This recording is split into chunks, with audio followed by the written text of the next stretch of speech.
Thank you and welcome to the show for today. You are watching Perspectives and I am host Alana McLaughlin. This morning on the show I have Mr. Demetrius Short of the Transformation Life Center here discussing his background, his childhood, his early education, some of the pivotal adolescent experiences that he has had, and ultimately the impact that he seeks to leave on local Tennessee communities. Demetrius, thank you for joining me. Thank you for just spending some time here. And I want you to hop right in. Tell me baby Demetrius years. Tell me where you're from, kind of set up what that childhood looked like, and tell me about it. Yes, indeed. Thank you for having me here. I'm just a young man from Cincinnati, Ohio, the nasty natty, as they say. Cincinnati, Ohio. I grew up. I'm the middle child of six. Alan Short, Betty Short, my parents in the home. The middle child, 2 older, 3 younger. So I grew up kind of smashed right in the middle with 2 who were showing me a path, and then 3 who were behind me watching me. Which was a lot of pressure, yes, right, to be that middle child stuck in the middle. My parents, full of nurturing, full of love. My dad worked, my mother never worked, but she did. 5 boys and a girl. That's work. Homegirl was working. Yes. Dad was getting away like, woo, I'm so glad. Ooh, I know. I work overtime. I'm not coming home. You better bring your butt home. Had with these 5 crazy boys and this girl, but it was a house full of love, full of nurturing. Pastor's kid, right? My dad was head deacon, head superintendent. We could not get in trouble. I hated it. I wanted to be mischievous, but going to school, I'm going to tell your mom, I'm going to tell your dad, what about the church? So we grew up with a loving, caring father who introduced us to Christ, who had values, loving people hard, nurturing, loving your siblings, and also loving your community and doing unto others as they would want you to do unto you. So I took that motto into elementary school. I was a little old nature. I started wearing a little suit in 5th grade, trying to be like my dad, my hero. Yeah. Never had to look outside the home. My hero wasn't on TV, it was in the home. I saw my dad get up, go to work, love God, love his family, love the community. So I started wearing a suit in 5th grade, not knowing that years later that would kind of become a brand. But I was kind of that community young old nature. Demetrius can solve problems. Demetrius can come. You can go to Demetrius as a young person to level set conflict. The bully, the girl who lost her boyfriend. I'm in there comforting. Oh, it's going to be. I'm 15 years old. Like somebody I'm a counselor. Like this dude is an old nature, but that proved to be pivotal in those early years, embracing that.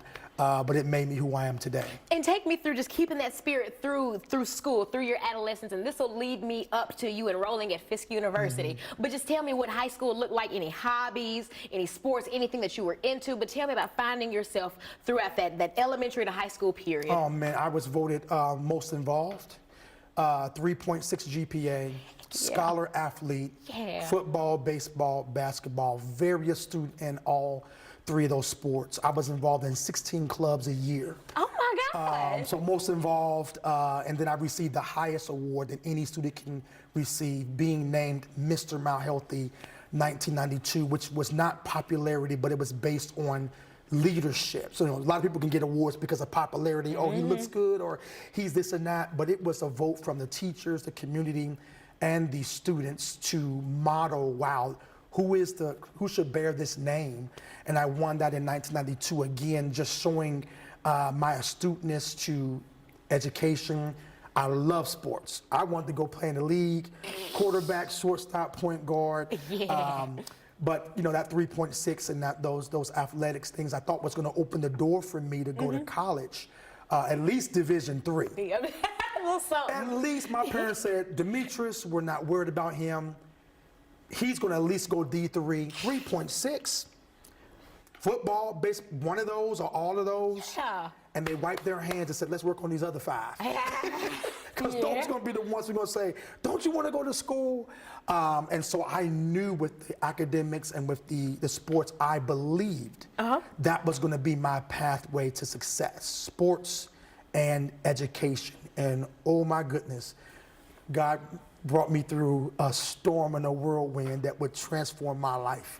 and make me who I am today. I want to get into that, Storm. About the last minute of this first segment, I want you to take me through that experience, that pivotal experience. I want you to begin it, and we'll pick back up in our second segment. But just tell me about some of the experiences associated with your ultimate transition down to Nashville to Fisk. Ooh, I learned the hard way. My dad would say, I hear it in my ear, Demetrius, I know you're Mr. Mount Healthy. I know everybody loves you, but take care of your business. No, Dad, they got me. I learned the hard way. When you can do no more and when it's next man up, you have to take ownership of your own success. Yes, sir. You follow up. Come to find out, no films going out, no registration. I missed the deadlines to get into school because I handed my destiny in the hands of someone else. And I learned the life lesson with my dad, driving me all over the world, trying to get me into school and looking at me with the stare of death. But he loved me. He taught me a hard lesson. Please take care of your own destiny.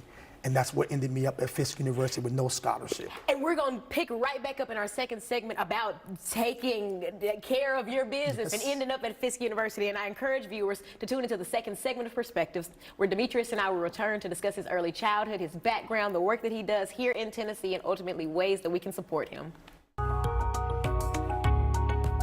Second segment of the show for today. For viewers just tuning in, I am host Alana McLaughlin. You are watching Perspectives. This morning on the show, I have Mr. Demetrius Short here with me to discuss his background, his early education, some of the experiences that he has had in life, and ultimately the impact that he seeks to leave on local Tennessee communities. In our first segment, Demetrius set up his early life, his background in Cincinnati, Ohio, where ultimately now we're talking about that transition into college. We're talking about those college years, how they shaped him, and ultimately we're telling this entire story to talk about the work that he does here in Nashville and ways that we can support him. We're coming right back in where we just left off. Indeed. Dad is pissed at this very moment. The stare of death. He's stare of death. He's trying to help you get into school somewhere. Yes. You film wasn't going out. You missed registration deadlines. You weren't handling business. And we're going to talk about you kind of handling business now. Take me through how y'all ended up at Fisk University. We surrendered to the process. You know, we knew that the deadlines had passed, and he's like, just get in school, and we'll figure it out from there. Just get into school. Well, my first question was, do they have a football team or a baseball team? And my brother's godfather, Josh Pickett, got a hold of my resume, and he said, Demetrius ought to go to Fisk. And I'm like, Fish? You know, Was it? again, where are they at? Do they have football? Do they have baseball? That's the first thing, because sports, we were no grades, don't play. My parents used sports to push us. So my mom's concern was, if they don't have that for the first time at 19, when it's all the money's on the line, how would I respond to that? Almost like an addiction. Coming off of something is hardcore, it's really hard to adapt, especially now you got $300 a credit hour. But I said, he said it's an HBCU in Nashville, and I'm going, he said 90% of the black doctors graduated from Fisk Harris. So I started looking at it. My best friends down here in Nashville. I said, you know what, let's just go for a semester, get in, keep my eligibility, then I'll leave. And I came down to Fisk, and I'm looking at this HBCU. The Fisk sign was on the ground, but I had an epiphany when I saw the black excellence. I didn't know about an HBCU. Never knew about it. And I had an epiphany as a black young man to hear about John Lewis, W.E.B. Du Bois, to walk into the Fisk library, Alana, and the whole daggone library black. Yes! I'm like, where's the black section that is this library? The whole day. And I'm going, wow. I felt like the years of my life had been stolen, because, again, celebrating February for 30 days, I found that at Fisk, unequivocally, I am 100% black, 365. And up and down the street, in both directions. And March 1st, April 1st, December 1st. So I kind of saw this bigger picture as God was shaping the real life for me. And I just surrendered there. But I didn't have a scholarship, no money, and it's daggone expensive. This is 1992, and I'm seeing all this black excellence. How am I going to pay for this? I had a Pell Grant, a Parent Plus, but I had all these other things. And here I am in a suit, alligator skin shoes. Again, that 5th grade experience wearing that suit. Now I'm at college with a suit, a briefcase, alligator skin shoes. They made me open my license. They thought I was a teacher. Nobody would come. They're like, I'm walking down the hall, everybody's walking away. I'm like, I said, man, I'm 17. I had to pull my license out. They said, man, he is 17. He look old as I don't know what. But again, that success, that rapport, that brand. Now I'm here looking the part. No scholarship. I'm suffering. I'm going through FISC. And all the stress of not having that money. I never told my parents I was sleeping on the floor, sleeping in a dorm director's office. I was registered one semester, out the next, because I would walk in that suit from FISC all the way up to Murphy Road, 3.1 miles, 2, 3, sometimes 4 times a day to pay my way through school. And I hid the shame. How can the pride of Cincinnati? And I'm smiling at FISC, and then I'm crying. I'm sneaking into the dorm director's office at 3 o'clock in the morning because I'm not registered. I don't have a room. Yeah. But my friend Mario let me sleep on this couch. My friend Pookie snuck me into the dorm director's office for me to rest, and then the next morning I would get up, wipe away the shame, put the fake smile on, and then I would just walk to my internships to help pay my way through school. I did that for 7 years. I went to class almost 2 years without being registered. What kid would do that? But I knew if I left, I wouldn't be in front of you today. So I stayed in the pain, and I tell people, I didn't need someone to save me. I needed the pain because God was developing me into the leader. Every step I took, every pain, every frustration, every scream, every moan, I just knew that God was pulling something out of me that success wouldn't give me at that moment, but it's giving me, and I'm living out today to give back to our students. And I just, before even just going into just the work that you do and the work that you've given back, I have to ask, I mean, the mental associated, like you said, with the pride of Cincinnati, is sleeping on the floor. Right. And the fact that you're not telling your parents about it, I know that you kind of reached out to some of your friends, but They didn't even know. I didn't have, well, I'm just telling the how were story you holding now. on? Yes, sir. Mental health and wellness wasn't embraced. And you know, in the black community, you know, it's again, pray about it, God's gonna make a way. And I shouted it, I was a drummer, I tried to play it out, I tried to preach it, I was a young evangelist. And mental health and wellness wasn't embraced in the black community or for people in the early 90s. Now we have all these resources through COVID and social emotional learning and all this trauma enforcing. But this is 1992, 3, 4, 5. It was, Heck yeah. You all right? He gonna be He good. And I'm like, yeah. And I'm like, oh, I'm breaking down at night. But that mental toughness and fortitude, what they say, pull yourself up by your bootstraps. I learned to lean on a couple people. Again, my friends, they're mad at me right now. I have teachers calling me, why didn't you tell me? I didn't need to be saved. If I took that away, I wouldn't have learned perseverance. I wouldn't have learned hardship. God was, again, 2-family background. I didn't know about not having a father, but this was my own story for me to be able to add to my resume.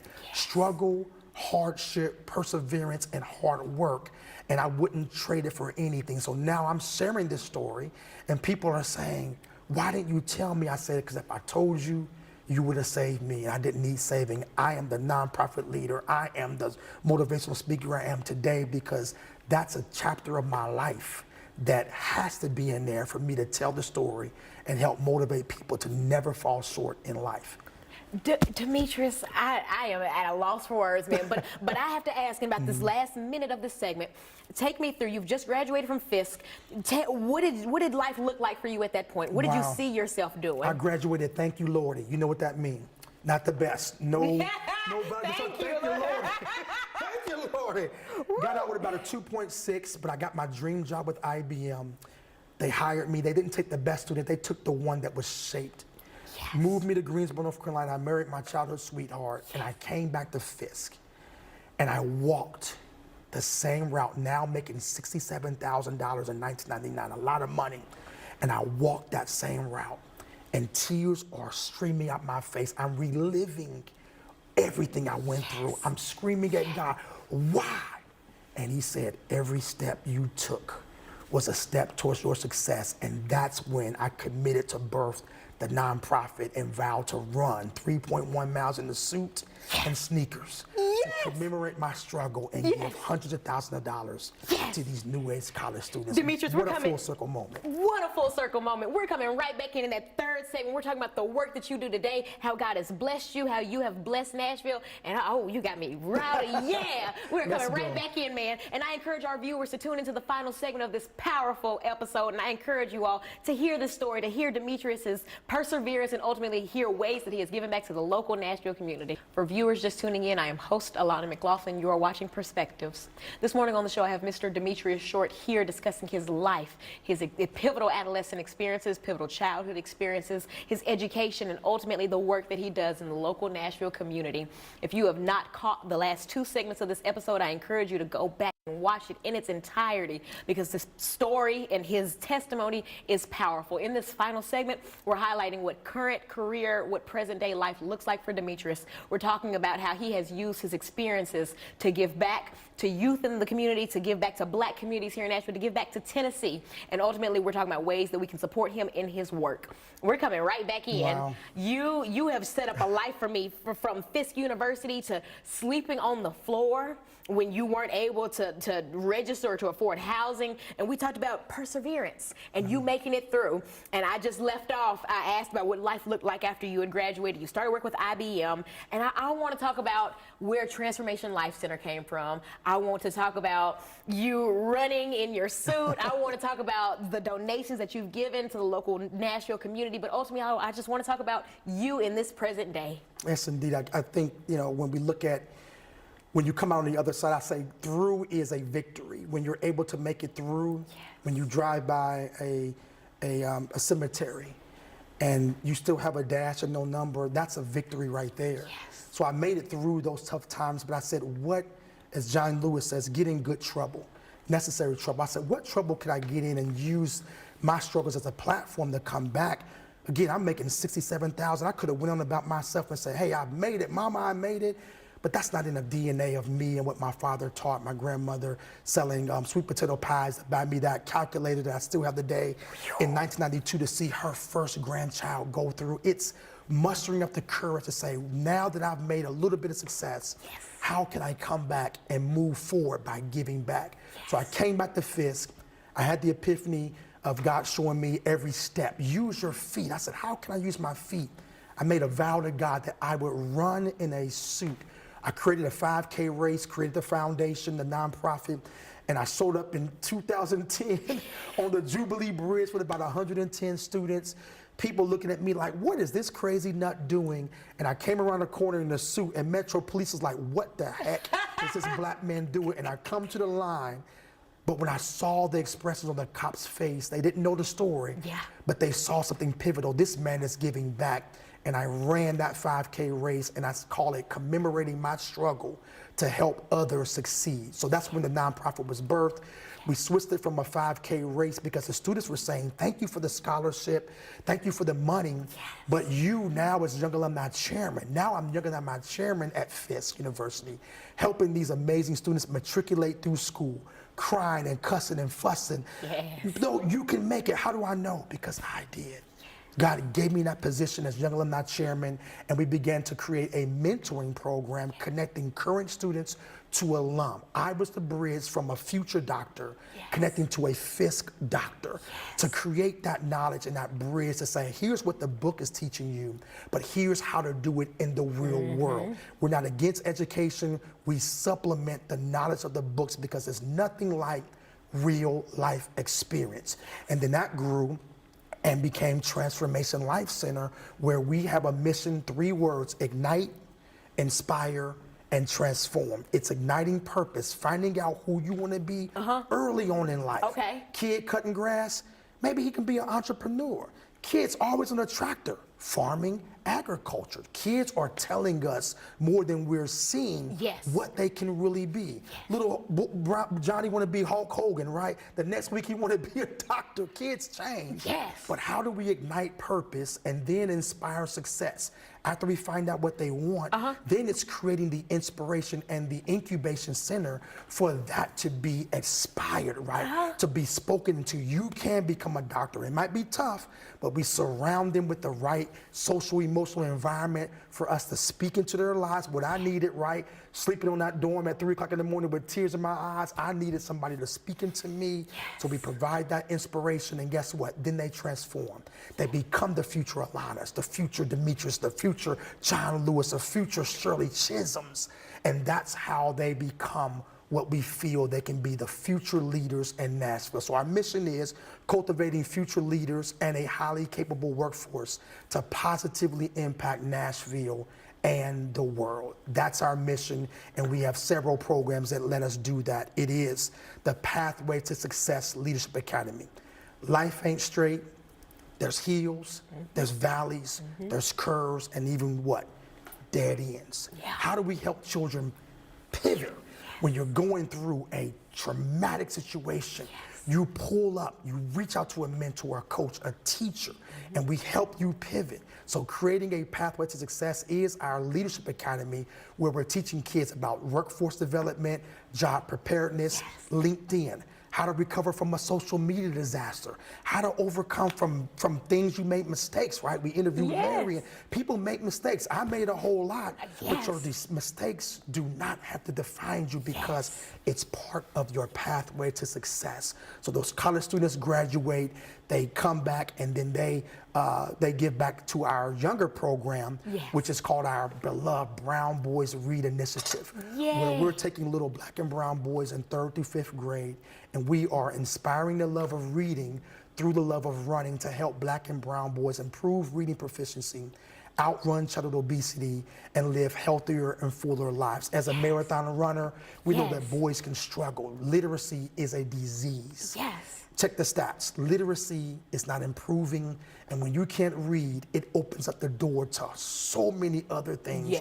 You'll never get a driver's license. You can't get a job. You can't fill out an application which does what? Drive through. It opens you to things that are not desirable. So we attack these boys. We partner with Metro Public Schools and other nonprofits. We read a book, take the boys out for a run, and we stop. And then we, in a fun way, we comprehend, what did you just read? And we reward them to make reading fun for these boys. Bring down that anxiety of I can't read, because a lot of it is stress, and they act out because of the shame of not being able to read and getting picked on.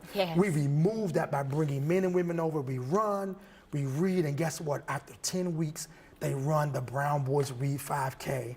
They get an award. So those are the two things in two areas. And lastly, it is our 15th annual Steps of Success 5K. Where I will suit up for the 15th year this year. We're 1,000 runners. We did 119,000 last year. And that money went to scholarships. It went to literacy. It went to leadership. So on September 13th, I will suit up and we'll run in the 15th annual 5K. All that money goes to help support and fund the amazing things we're doing at Transformation Life Center. Demetrius, tell me more details about the September run. Where are we starting at? How do you get registered? Tell me about it. We're going to be at Shelby Bottoms. I'm your favorite race director. No heels, flat and fast. Bring grandma on in out, bring your stroller. We give away fast awards, but we give away awards for walkers. So it is a great race. Again, you have a 1-mile walk around Sevier Lake. It's $30, where parents can bring their families out in the African American community. We're trying to embrace mental health and wellness. A healthy walk, I didn't even say run, will help combat diabetes, hypertension. So you can sign up for the 1-mile walk or do the 3-mile run walk. And this is all in September, all September through Transformation Life Center. Yes, indeed. And Demetrius, I just want to thank you for coming on behalf of TLC, for sharing your story and for just sharing some time with me. I encourage our viewers to stay in touch with the Transformation Life Center, with the September run, and with Demetrius Short. I thank you for the opportunity to share this story and wish you a good morning. Track storm using our radar on the